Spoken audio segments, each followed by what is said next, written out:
नमस्कार जय जगन्नाथ मूल्य कौन स्वागत कर नूआ सब फ्रेश ब्लॉग को।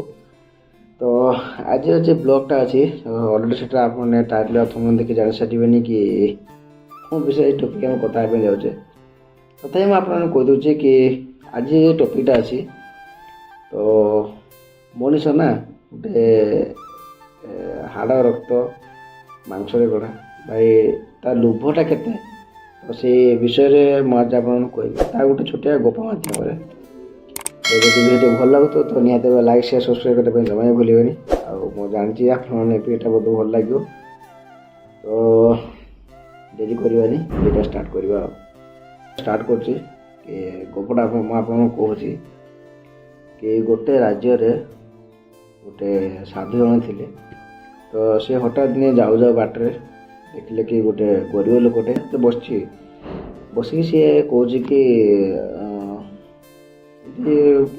साधारण से बसते घर सामने साधु सहित पचारे कि अरे बाबा किसी खायापी मिल मत किसी खायापी मिल तो साधु से गरीब लोकटा कौच कि बाबा मो पाखे सेमती किसी खायापी ना तो जहाँ भी अच्छे खायापी से मुझे कौन देपारि मुझे जन गरीब लोकटे तो मुझे कौन देपारि तो साधारण कहले मत जहाँ भी मत मैंने खाइबार अच्छी आ मत भोक लगुच मत खायापी दियो तो गरीब लोकटा घर को गला घर जाकर जहाँ पाखे जहाँ भी खाइबा था तो सी कौन कला आणिकी साधु जन को देला तो साधु जन भोक पेट पूरा खाइले खाई सारा गोटे नियम अच्छी ना जे साधु जनकर जहाँ भी किसी खाइले जहाँ जो अन्न ग्रहण कले से अन्न ग्रहण बाबद किसी आशीर्वाद देकी जीवे तो साधु जन कौन कहले ना आशीर्वाद देले कि तेज कौन कर लोकटा कहला कि बाबा मुझे गोटे काठ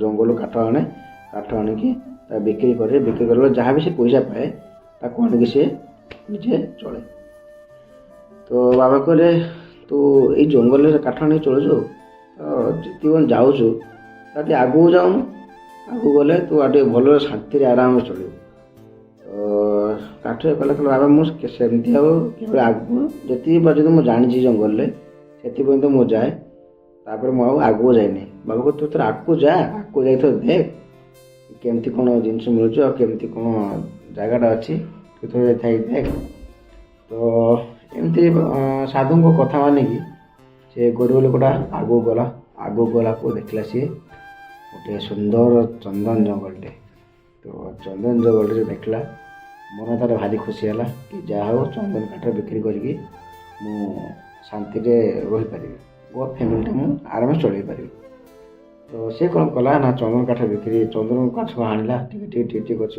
हाणिला गछ हाणी आसिकी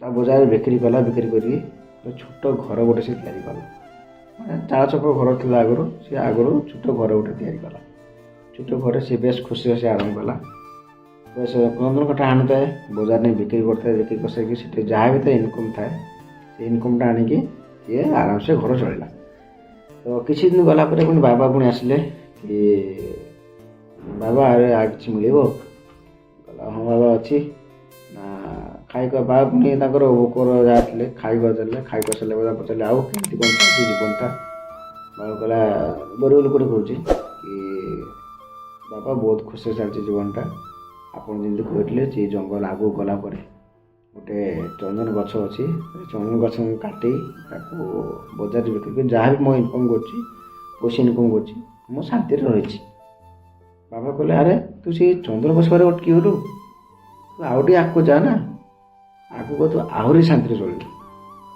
तो ये कौन कला बाबा कथा मानिकी जब से पूर्व कथा जानता कि बाबा मत जंगल आगू गला चंदन गछ मत देखी तो बाबा कथा मानिक गोटे आगू जाए चंदन गछ पारि सारा से आगे आगू गला गोटे मिलला गोटे बड़ सुनार खଣି लगे गोटे बड़ सुनार खଣି मिलला तो देखी मन गोटे खुशी है कि जाओ गोटे सुनार खଣି मत मिलला तो सी कौन कला ना से सुनार खଣି किछि किछि किछि किछि आनी पुणी बजार बिक्री कला बजार बिक्री कला बहुत सारा पैसा इनकम कला बहुत सारा पैसा इनकम कर सारा भल घर से गला भल जमी माने जीवनटा जमी चले बहुत बिंदास बहुत शांति से जीवनटा ଅନୁଭବ କଲା। ତାପରେ କିଛି ଦିନ ଗଲା ପରେ ପୁଣି ବାବା ପୁଣି ଆସିଲେ ପୁଣି ତାକୁ ଏମିତି ଖାଦ୍ୟ ମାଗିଲେ। ସେ ବାବାଙ୍କୁ ପୁଣି ଖୁଆଇଲା ବିଭିନ୍ନ ପ୍ରକାର ମାନେ ସ୍ୱାଦ ଖାଦ୍ୟ କରି ବାବାଙ୍କୁ ଖୁଆଇଲା। କହିଲେ ବାବା କହିଲେ ଆଉ କେମିତି କ'ଣ ଚାଲିଛି? ବାବା ମୁଁ ଯେମିତି ଆପଣ କହିଥିଲେ କି ଚନ୍ଦନ ଗଛ ପରେ ମୁଁ ଯାଇଥିଲି ଆଉ ଟିକେ ଆଗକୁ ଗଲି। ଆଗକୁ ଗଲା ପରେ ମୋତେ ସୁନାର ଖଣି ମିଳିଲା। ଆଉ ସେ ସୁନାର ଖଣିରୁ ମୋତେ ବହୁତ ସୁନ୍ଦର ଜିନିଷ ଗୋଟେ ମିଳିଲା, ଯାହାଫଳରେ କି ମୋ ପରିବାରଟା ମୁଁ ଶାନ୍ତିରେ ଚଳିପାରୁଛି। ବାବୁ କହିଲେ ଆରେ ତୁ ସେଇ ସୁନା ଖଣି ପାଖରେ ଅଟକି ଗଲୁ, ତୁ ଆଉ ଟିକେ ଆଗକୁ ଯା ନା, ଦେଖୁଛୁ ସେଠି ଗଲା ପରେ ତୁ ଆହୁରି ଶାନ୍ତିରେ ଚଳିବୁ। ତ ସେ କ'ଣ କଲା ନା ବାବାଙ୍କ କଥା ମାନିକି ପୁଣି ସୁନା ଖଣି କ୍ରସ୍ କରିକି ପୁଣି ଆଗକୁ ଗଲା। ଆଗକୁ ଗଲା ପରେ ମିଳିଲା ତାକୁ ଗୋଟେ ବଡ଼ ହୀରାର ଖଣି, ବୁଝିଲା ନା, ଗୋଟେ ବଡ଼ ହୀରାର ଖଣି ମିଳିଲା। ତ ସେ ହୀରା ଖଣିରୁ ସେ କ'ଣ କଲା, ଆସ୍ତେ ଆସ୍ତେ କିଛି ବିକ୍ରି କରି ବହୁତ ବଡ଼ ଲୋକ ହେଇଗଲା। ଲୋଭରେ ତାର ଏତେ ଲୋଭ ଲାଗିଲା କି ସେ ହୀରା ଖଣି ସେ ଆସ୍ତେ ଆସ୍ତେ ତାର ପ୍ରଚୁର ପଇସା ସେ ଇନକମ୍ କଲା। ହୀରା ବିକିକି ସେ ପ୍ରଚୁର ପଇସା ଇନକମ୍ କଲା। ଯେତେବେଳେ ପ୍ରଚୁର ପଇସା ଇନକମ୍ କଲା ତା ଘର ତାକୁ ଆଉ କେହି ପଚାରିଲେ ନାହିଁ। ତ କିଛି ଦିନ ଗଲା ପରେ ପୁଣି ବାବା ପୁଣି ଆସିଲେ ଯେ ସେତେବେଳକୁ ସେ ଅଲରେଡ଼ି ବୃଦ୍ଧାବସ୍ଥା ହେଇଗଲା, ବୟସ ହେଇଗଲା। କିଛି ଦିନ ଗଲା ପରେ ବାବା ଆସି ପହଞ୍ଚିଲେ, ପଚାରିଲେ ଆଉ କେମିତି ଅଛୁ, ସବୁ ଭଲରେ ଅଛୁ ତ? ସେ କହିଲା କି ବାବା ବହୁତ ଦୁଃଖରେ ଅଛି।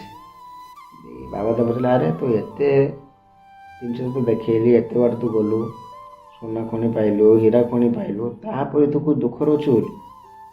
ତ ସେଠି ସେ କହୁଛି କି ବାବା ମୁଁ ଦୁଃଖରେ ଏଇଥିପାଇଁ ଅଛି କି ଯେତେବେଳେ ମୁଁ ଫାଷ୍ଟ ଷ୍ଟାର୍ଟିଂରେ ମୁଁ ଗଛ କାଟି ଚଳୁଥିଲି, ସେତେବେଳେ ମୋତେ ପରିବାର ମୋ ସାଥରେ ଥିଲେ। ମୋତେ ଯାହା କିଛି ହେଲେ ମୋତେ ପଚାରୁଥିଲେ, ଯାହା କିଛି ସୁବିଧା ଅସୁବିଧା କଥା ମୋତେ କହୁଥିଲେ। ଏବେ ଯେତେବେଳେ ମୋର ପଇସା ଧନ ସମ୍ପତ୍ତି ସୁନା ଖଣି ସବୁ ଏତେ ସାରା ଅଛି, ମୋ ପରିବାର ମୋତେ ପଚାରୁନାହାନ୍ତି। ବାବୁ କହିଲେ ଆରେ ତୁ ସେଇ ସୁନା ଖଣି ପାଖରେ ମୁଁ କହିଲି ଆମର ଗଛ କାଟୁଥିଲୁ, ମୁଁ ଚନ୍ଦନ କାଠ ଦେଖେଇଲି, ଚନ୍ଦନ କାଠ ପରେ ସୁନା ଖଣି ଦେଖେଇଲି, ସୁନା ଖଣି ପରେ ହୀରା ଖଣି ଦେଖେଇଲି, ହୀରା ଖଣି ପାଖରେ ଅଟକି ରହିଗଲୁ, ଆଉ କିଛି ଗୋଟେ ଗଲୁନି?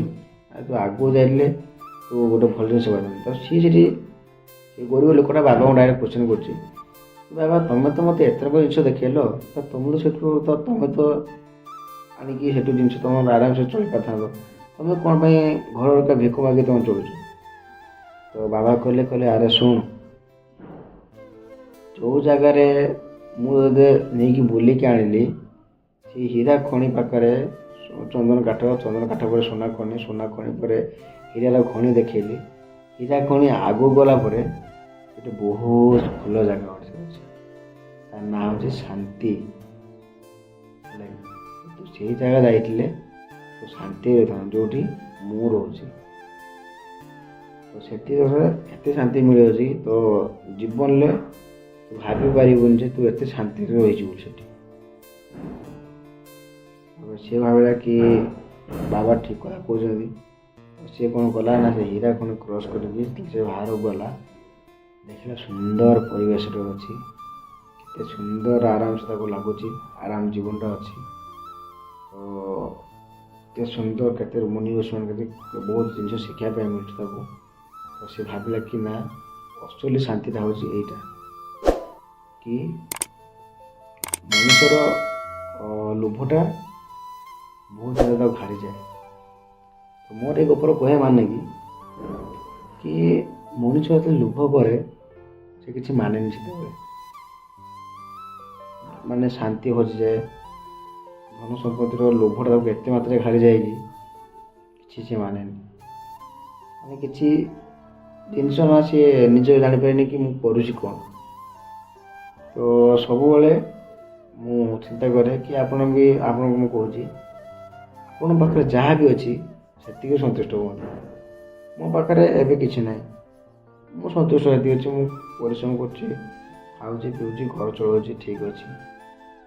ମୁଁ କିଛି ଦିନ ଗଲା ପରେ ମୋର ପଇସା ହେଇଯିବ, ମୁଁ କିଛି ମାନିବିନି।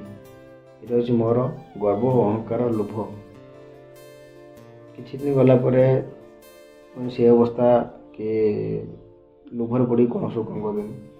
ତେଣୁ ଯାହା ବି ଆପଣଙ୍କ ପାଖରେ ଅଛି ସେତିକିରେ ଆପଣ ସନ୍ତୁଷ୍ଟ ହେବା ପାଇଁ ଚେଷ୍ଟା କରନ୍ତୁ। ଏଇ ଗପରୁ ଆପଣମାନେ କ'ଣ ଶିଖିଲେ ସେଇଟା ମୁଁ ତ ଜାଣିନାହିଁ।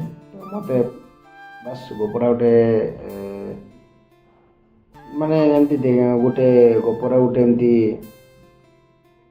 କହୁଥିଲେ, ମୁଁ ଶୁଣିଥିଲି, ଭାବିଲି କି ଆମ ପରିବାର ସହିତ ମୁଁ ଟିକେ ସେୟାର କରିବି।